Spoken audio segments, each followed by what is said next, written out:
Anong mensahe ang kailangang marinig ng mga Pisces sa buong buwan ng September 2024? Pwedeng nangyayari na to o mangyayari pa lang. Kung hindi man para sa inyo itong magiging reading, baka para sa someone na malapit sa inyo o sa someone na nakilala nyo mismo. Kung may lumabas man na gender mamaya, gawin nyo na lang energy, masculine o feminine energy. Pwede rin naman na wag nyo nang pansinin yung gender, o as long as tama naman yung sitwasyon nyo sa reading, di wag nyo nang pansinin ang gender.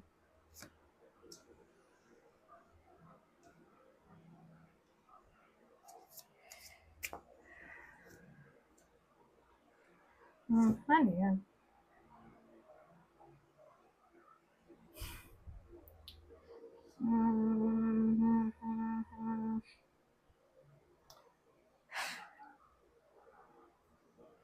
Ang dating sa akin, ganito may iba sa inyo. Either kayo mismo to, o someone else. Para bang may magsisend o makaka-receive. I mean, may tatawag o makaka-receive ng call. At ang laman ng mensahe ay all about loyalty, o commitment, o routine. Basta ganon. Tapos, for some reason, sad to say, mukhang rejected yung offer dito ng commitment o loyalty.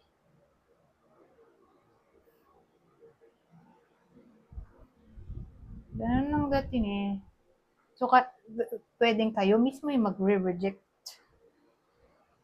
o kayo yung marre-reject. So, case-to-case basis.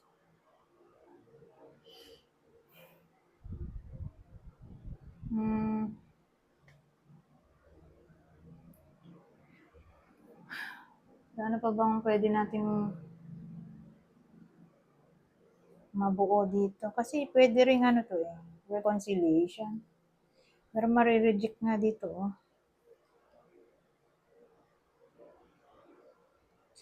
Pwedeng ganito. I-reject yung call o yung offer mismo o hindi sasagutin ng call o isi-sin zone lang dito. Pwedeng gano'n ang maaaring mangyari dito sa iba sa inyo.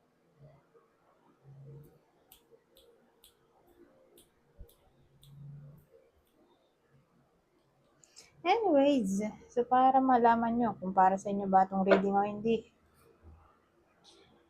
ito yung possible person ng Pisces sa kwento na to.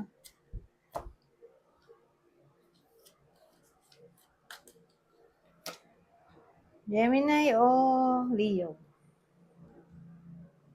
Mahaba pa yung oras Kuha pa tayo. Pero kung kakilala, sabihin natin hindi tumama sa inyo. Baka tumama sa kakilala. Taurus, Gemini.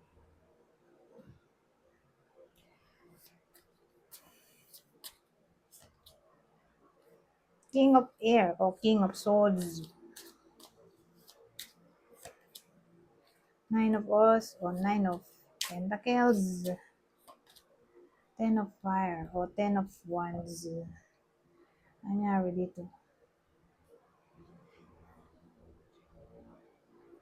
Kasi may masculine energy tayo o lalaki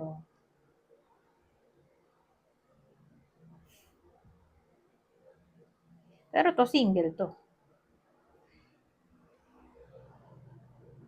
Ang tatamaan lang ng sasabihin ko, lalaking single o kakabreak lang sa karelasyon o in pain pa rin.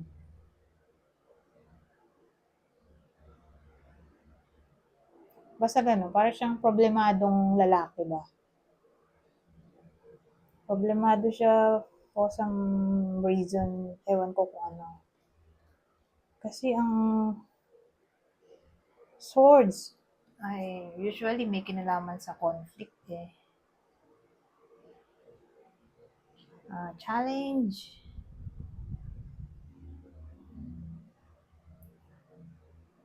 Um,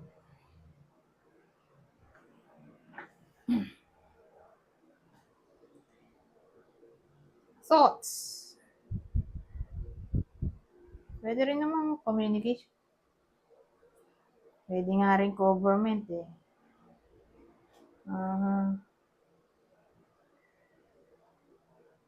Kaya lang lalaki nga eh.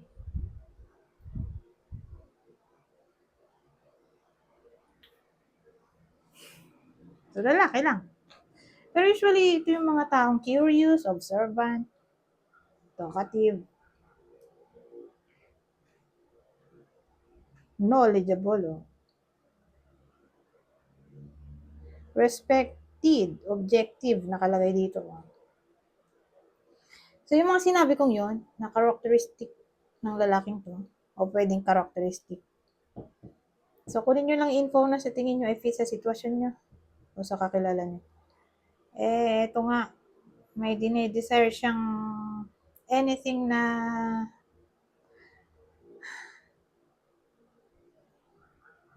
gusto niya para makuha niya tong contentment.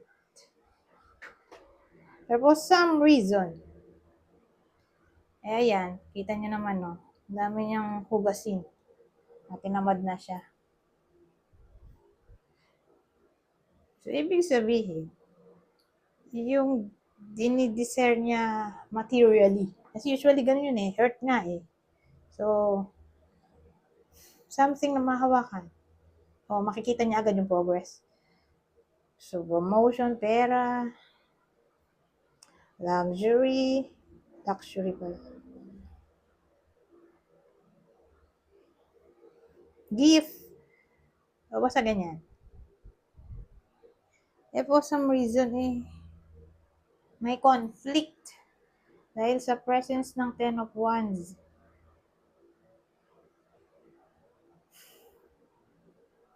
May parang struggle card din kasi yan. O stress card, o tawag dito. Napapressure ka, na-stress, overloaded of work, responsibility, burden, ganyan yan eh. O crisis. Ano nga ba yung memory ko? Crisis. Saan nga ba yung crisis? Ten of Swords yata yun.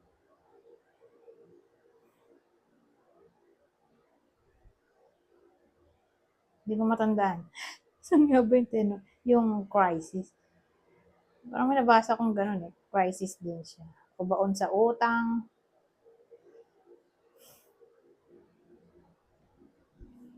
Ang dami niyang kinakaharap na problema. In short. Sad to say, di niya makukuha to fruit of his labor. Pwede rin. Hindi nga makukuha. Sad to say.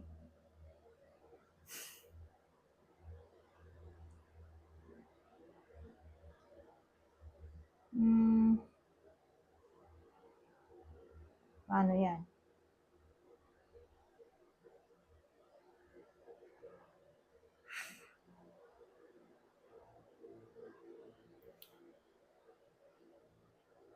O reward siguro. Sa effort niya. Hindi niya makukuha. Anyways, kung di man kayo to, baka person nyo. So, kung babae yung nanonood, ito yung person niya. Taurus, Aquarius, Capricorn. Kung kakilala. Capricorn, Virgo. Ito, 9 of Wands, pare sila. So, again, kung kakilala Capricorn o Virgo, ito naman. Dumi to, so, ba't kaya?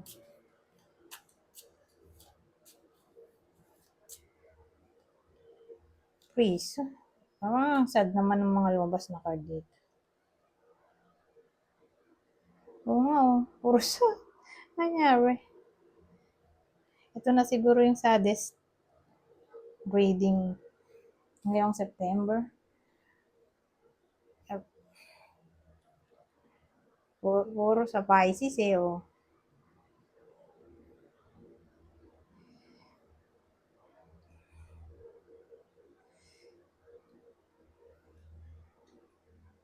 Ito kasi card ng ayan, oh, nakita niyo naman, parang umiiyak o depressed siya. Yun yung card niya. Ito naman, imprisonment. So, pag nakita mo yung imprisonment parang jail. Ay, prison ay imprisonment. So, kita niyo naman, jail siya, di ba? Prison. So, nalilimitahan yung galaw. Powerless yan. May boundary. May limitation. Walang freedom, di ba? Feeling trapped siguro. Yung depression dito. Sadness.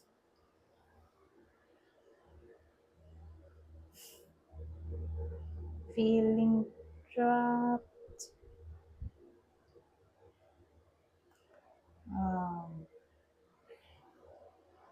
Walang progress. Parang na-stuck sa situation o stagnant ba?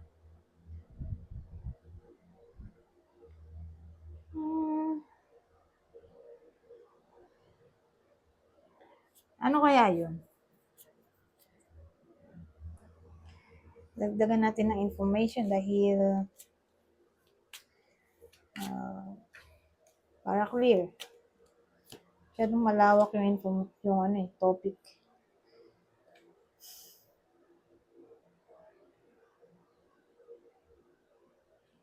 Ano to? 6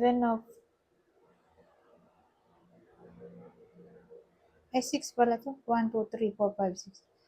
6 of Pentacles. Pero balik to. So, anong topic dito? Mukhang ano to. Utang na loob. Na kulong sa utang na loob. Yung feeling na hindi ka makaalis dahil sa utang na loob. Ayan. Yung combination. Ito. Tinulungan daw yung iba sa inyo. So, may hihilingin yung taong to ng something na hindi matatanggihan ng iba sa inyo. Wala akong maisip na iba eh. Utang na loob lang ang naisip. Na pwedeng mag-cause ng entrapment dito. At gloomy thoughts.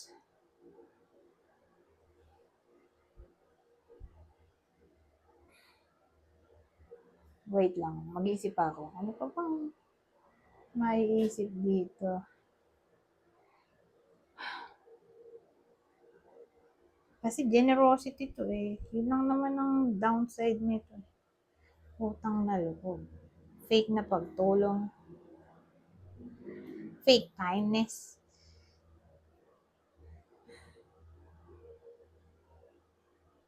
O sabihin natin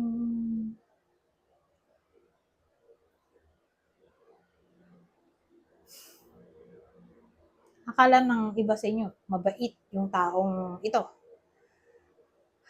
Ang ending di pala mabait. Kaya lang natrap na sila sa connection nila doon sa taong yun. Pwedeng friend, o lalo na kung ano, karelasyon. Diyos ko po. Akala nila mabait. Kasi mabait to eh. Masama pala. Babalik ta rin mo lang naman eh. Akala nga nila mabait, pero ayan, masama pala.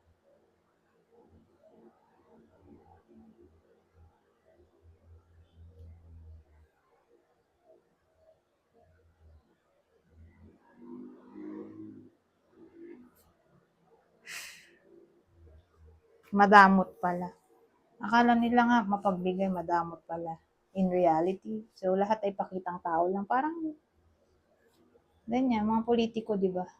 Kala mo, nung nangangampanya yun nga, akala natin yung iba lang naman, din naman lahat, syempre. Mabuting tao, tapos nung nakaupo na sa gobyerno, doon makikita ang totoong kulay, na fake pala ang pagtulong, ginawa lang para sa publicity, para bumango ang pangalan. So, doon ko siya na i-relate itong Six of Pentacles pagbaliktad sa mga politiko, ibang politiko. Na yun nga, nung nangangampanya, ang bait-bait, ang daming tinutulungan, tapos nung nakaupo na, wala na. Naging masama, tapos wala nang tinutulungan.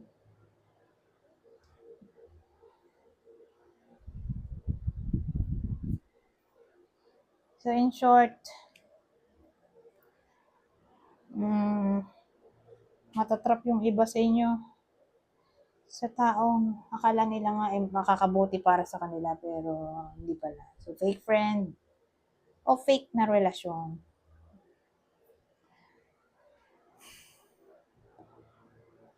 Anyways, kukuha ko dito ng ibang information. General reading na to dahil oracle card na to eh. So, kunin nyo lang yung info na sa tingin nyo ay fit sa sitwasyon nyo. Basahin ko na lang. Business venture. Trust and follow through on a new business idea or career opportunity.